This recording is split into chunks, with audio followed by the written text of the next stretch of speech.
Hey guys, welcome back to the channel, and today I'm going to show you how to set up account alerts with Capital One.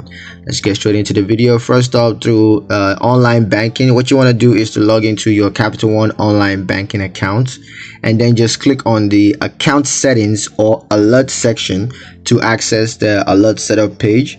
And then you want to select the account you want to set up alerts for. That could be your checking or credit card account.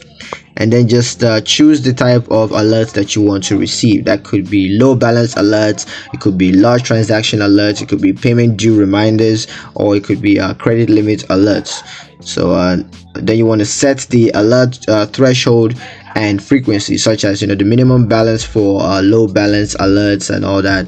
And then just select how you want to receive these alerts. So it could be email, it could be text messages, or it could be push notifications. So just set that, and that's going to help you to take care of that. Now, to do so on the mobile banking, what you want to do is to open Capital One mobile app on your mobile device, and then just log into your account using your username and password.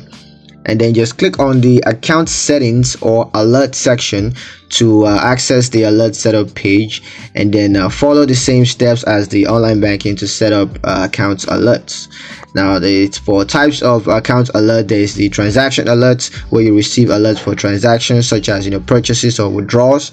There's also balance alerts, where you receive alerts when your account balance falls below a certain threshold. There's also payment reminders, where you're going to receive reminders when payments are due. And then there's also credit limits alerts, where you receive alerts when you approach your credit limits. So yeah, that's pretty much it for the video, guys. Hope you found it useful enough. If you did, like the video, comment down below, let me know what you thought, share the video with your friends, and subscribe to the channel if you haven't done so already. And I will see you guys in the next one. Peace.